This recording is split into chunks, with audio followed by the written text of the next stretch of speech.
Welcome back, students. This is part 2 of Acids, Bases and Salts, Chapter 5 of Science and Technology of Standard 9th. My name is Dr. Sangram Patil from Samyak English School in Erandol district, Jalgaon of Maharashtra. If you haven't already looked at part 1, please go to the YouTube channel and check it there, part 1, and then start with part 2. So let's begin. We stopped in part 1 at this slide. So there are two types of units we talked about. The first unit is mass of solute in grams dissolved in 1 liter of solution, that is grams per liter, G per L. And the second unit we talked was number of moles of solute dissolved in 1 liter of solution, that is also known as molarity, capital M. So, and it's indicated with square bracket NaCl into square bracket is equal to 1, which means the molarity of this solution of common salt is 1 molar. Now complete the following table of concentration of various aqueous solutions. I will advise you to pause this video and have a look at this table. It gives you 4 main columns: solute on the left side, quantity of solute is the second column, third is volume of the solution produced because of the mixture of solute and solvent, and last column is concentration of the solution. The solute has got further 3 columns. The first is for name of the compound, second is molecular formula, and third is molecular mass. So there are 3 compounds given here: sodium chloride, hydrochloric acid and sodium hydroxide, and the molecular masses for them are 58.5 for sodium chloride, 36.5 for hydrochloric acid, and 40 units for sodium hydroxide. So if you look into the equation on quantity of solute side, the equation is E is equal to D divided by C. You can easily calculate D divided by C based on what values are already given. It's very easy to calculate. Similarly, the rightmost column, the concentration of the solution, look at the equations. G is equal to D divided by F and H is equal to E divided by F. So you can easily calculate these as well. So pause the video, have a look at it. Once you've understood and found the values for these blank spaces, then move on to the next slide. Let's look into the concept of the pH of the solution. We've already seen that acids and bases, when added to water, they dissociate, and the dissociation can be to a smaller or larger extent. They produce H plus and OH minus ions respectively. Now these ions are found in different proportions in natural solutions, and that determines the properties of these natural solutions. Let us take example. The proportion of these ions divides the soil into acidic, basic or neutral type of soil. It is necessary for the blood, the cell sap, etc. to have hydrogen and hydroxyl ions in certain definite proportions for proper functioning of the body. Fermentation is the process we have learnt in previous years that is carried out with the help of microorganisms. This process, as well as many other biochemical processes, require appropriate proportion of hydrogen and hydroxyl ions to be maintained within certain limits. Now, pure water, when it dissociates, it gives rise to hydrogen and hydroxyl ions in equal proportion. Due to this property of water having dissociation into H plus and OH minus ions in solution, there is always H plus and OH minus in any aqueous solution. However, the concentration in different solutions is different. The concentration of hydrogen ions formed from water dissociation at 250 degrees Celsius is 10 raised to minus 7 moles per liter. At the same temperature, the concentration of hydrogen ions in 1 molar solution of hydrochloric acid is 100 moles per liter, that is 10 raised to 2 mole per liter. It's very high in comparison to pure water at the same temperature. So hydrochloric acid is producing more H plus ions than water, while in 1 m sodium hydroxide solution, the concentration of H plus ions is 10 raised to minus 14 mole per liter. It's very tiny in comparison to water and hydrochloric acid because it's a base. Thus, we can see that in common aqueous solutions, the range of hydrogen ion concentration is very wide from 10 raised to 2, that is 100, to 10 raised to minus 14 moles per liter. In 1909, the Danish scientist Sorensen introduced a new scale of expressing hydrogen ion concentration, which is very useful in chemical and biochemical laboratories. And the scale uses pH as a basic technique, and it's called pH scale. pH is power of hydrogen. The pH scale extends from 0 to 14. According to the scale, pure water has pH of 7. That is hydrogen ion concentration, that is H plus in square brackets, is equal to 1 times 10 raised to minus 7 mole per liter, that is pH 7. So this is important point for your exams. pH 7 means hydrogen concentration is 1 times 10 raised to minus 7 mole per liter. So remember this properly. pH 7 indicates neutral solution, so pure water is neutral, and it is the midpoint of the scale which was devised by Danish scientist Sorensen in 1909. The pH of acid is less than 7 and pH of base is more than 7. Very important point. Now here is a chart of common aqueous solutions indicating their pH values from 0 to 14. So 1 molar hydrochloric acid is pH 0, very strong acid, and you can see pH 7 in the center, that is pure water or pure sugar solution, pH 7, that is neutral, and then increasing pH as you move towards the bottom, and 1 molar sodium hydroxide is pH 14, that is the strong base.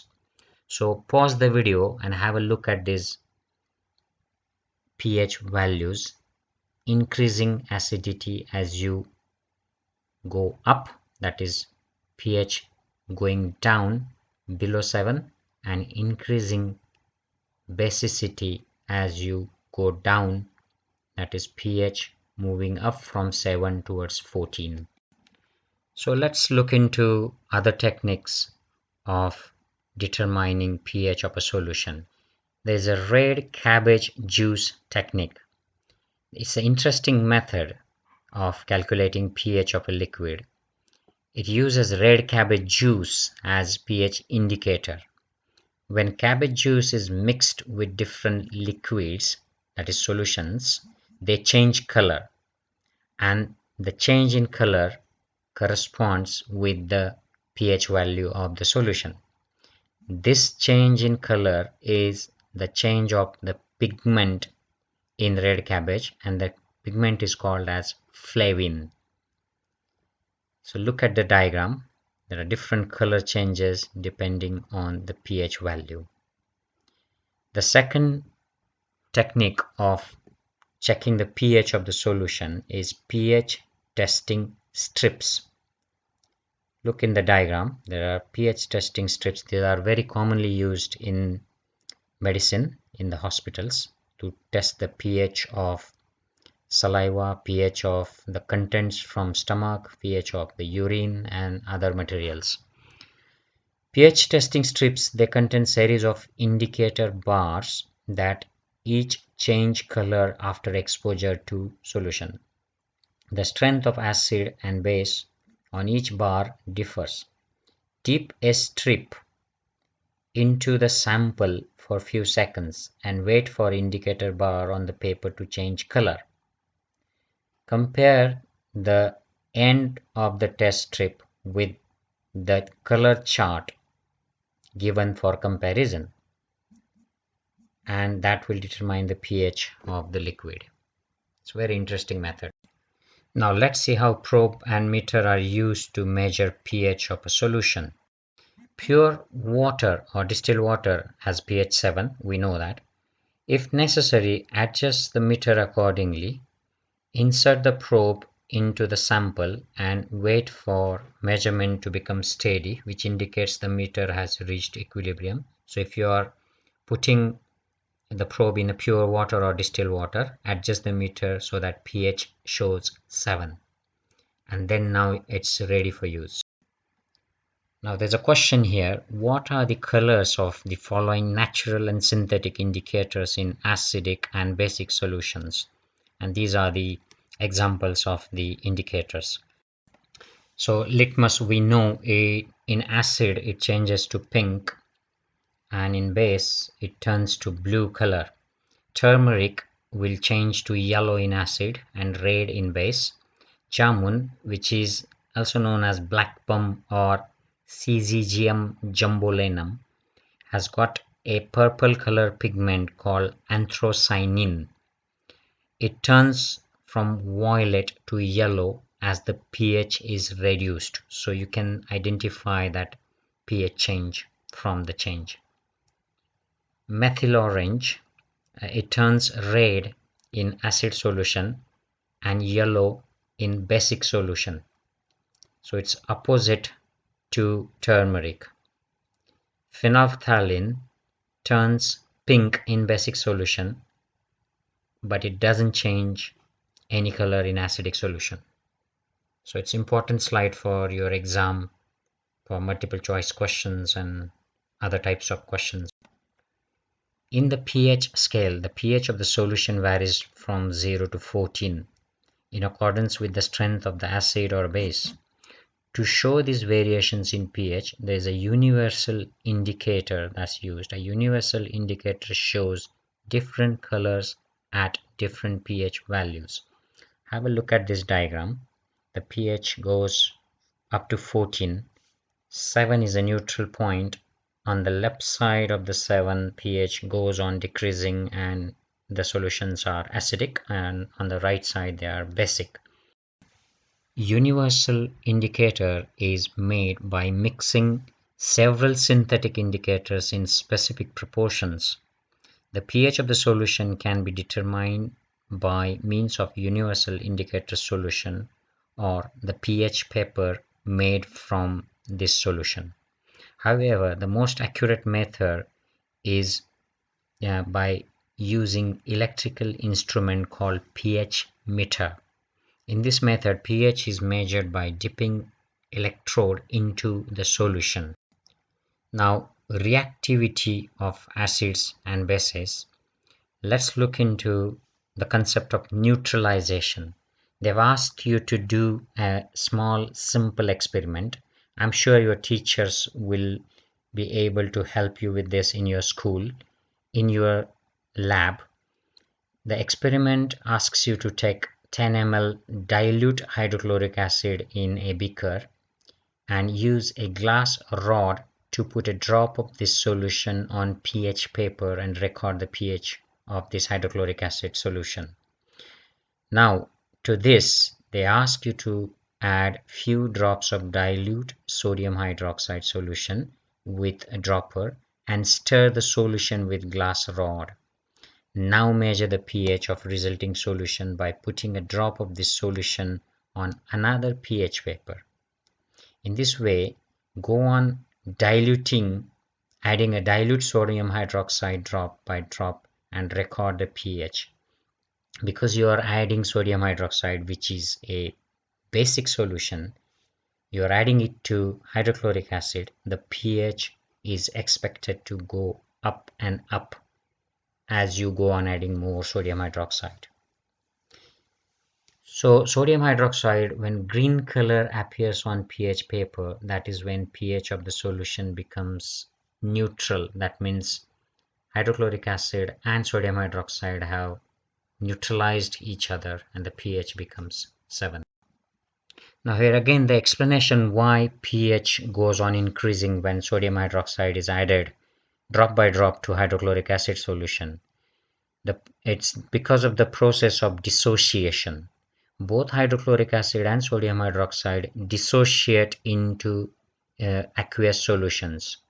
And addition of sodium hydroxide to hydrochloric acid is like adding large concentration of hydroxyl ions to large concentration of hydrogen ions. However, the water dissociates into hydrogen and hydroxyl ions in a very small extent. Therefore, on mixing excess hydroxyl ions with excess hydrogen ions, it forms water molecules and they mix with the solvent water.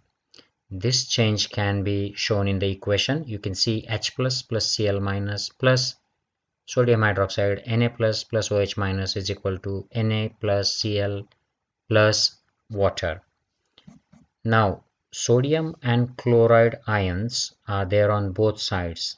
So you can cancel them on both sides of the reaction and you can write H plus OH minus is equal to water. As the sodium hydroxide solution is added drop by drop to hydrochloric acid solution, the concentration of hydrogen goes on decreasing as it combines with hydroxyl ion from sodium hydroxide, and that's why pH goes on increasing. When enough sodium hydroxide is added to hydrochloric acid, the resulting aqueous solution has only sodium and chloride left, that is salt, and the rest of it is water. The only source of hydrogen and hydroxyl in the solution now is water. Therefore, this reaction is called neutralization reaction. Now you can write neutralization reaction in the following way: acid plus base is equal to salt, that is neutralization. In a similar manner, now you can complete this table. There's acid plus base on the left and salt plus water on the right.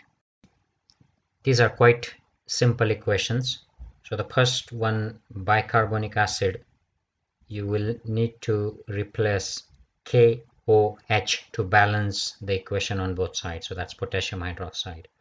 In the second equation, the last part will be water. But if you look at the right side, the salt contains SO4. So most likely the acid on the left will be H2SO4. And if you put H2SO4 plus 2 NH4OH, then it will be NH4 2SO4 plus twice H2O. So that's how the second equation is. And third equation, there is a Br, bromine there. So to make bromine on the left side and to put water at the end, you will have to put HBr to balance the equation. So HBr plus KOH is equal to KBr plus H2O. What would be the definition of acid and a base with reference to neutralization reaction? So we saw neutralization reaction where the acid and the base, they combine and they produce salt and water. So acid is a molecule or ion capable of donating hydrogen ion, that is proton, whereas alkalis or bases are soluble bases. They accept hydrogen ion and they dissolve in water. So the definition will be the substances which accept hydrogen are bases, and the molecules or ions which donate proton hydrogen are acids. Now let us look at how acids react with metals. The reaction of acids with metals is determined by the strength and the concentration of the acid, as well as by reactivity of the metal and the temperature provided.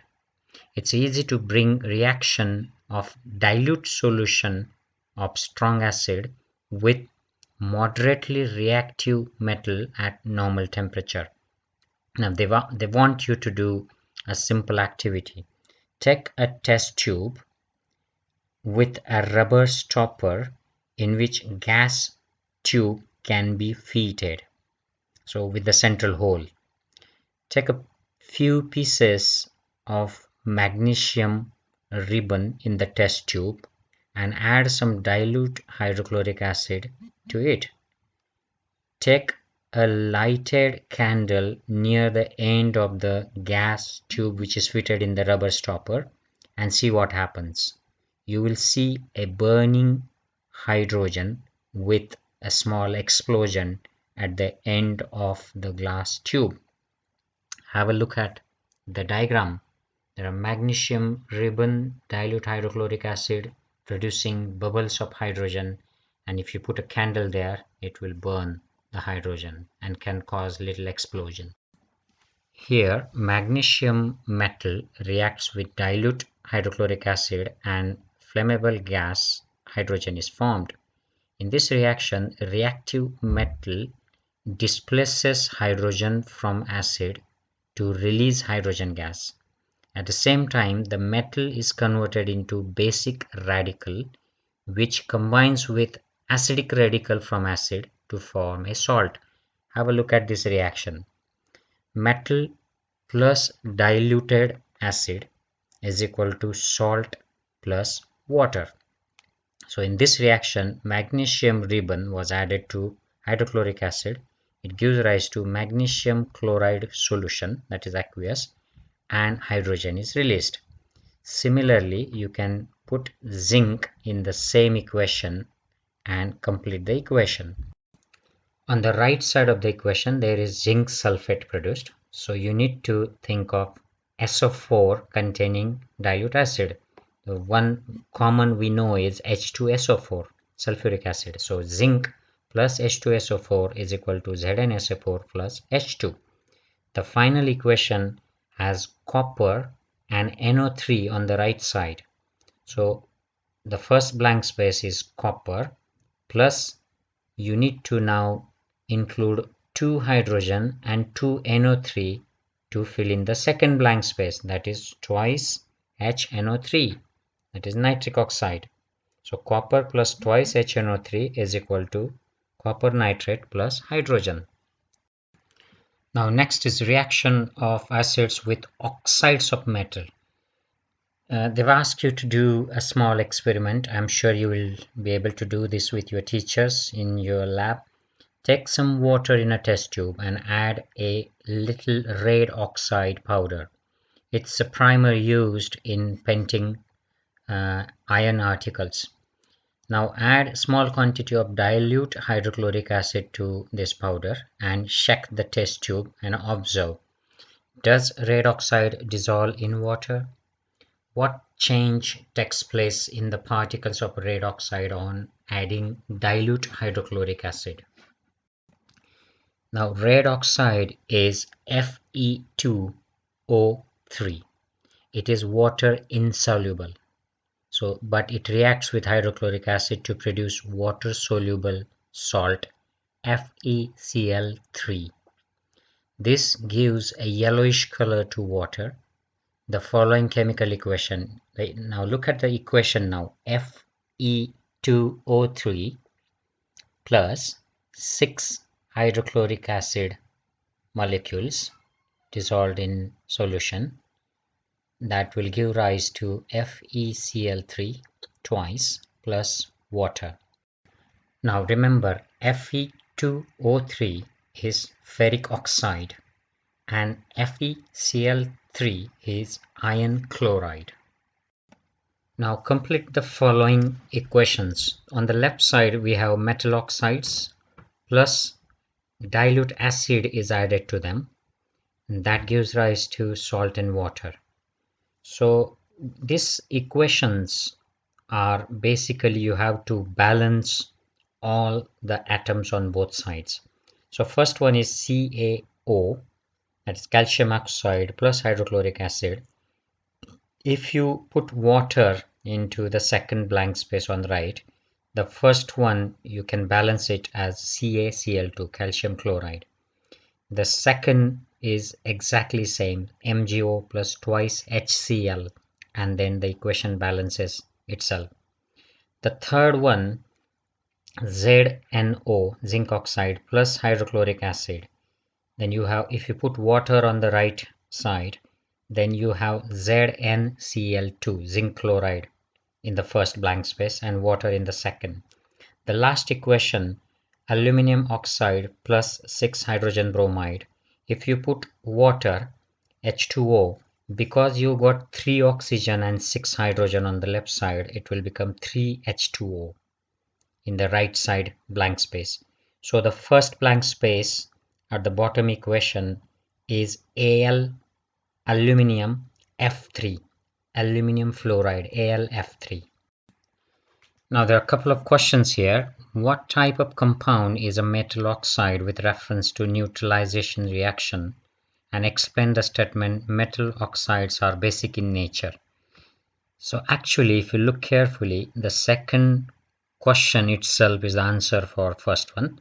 The metal oxides, when they react in the reactions given in the metal oxide on the left side, they are accepting hydrogen ion from dilute acids to produce salt and water. This is the process of neutralization. We have seen this.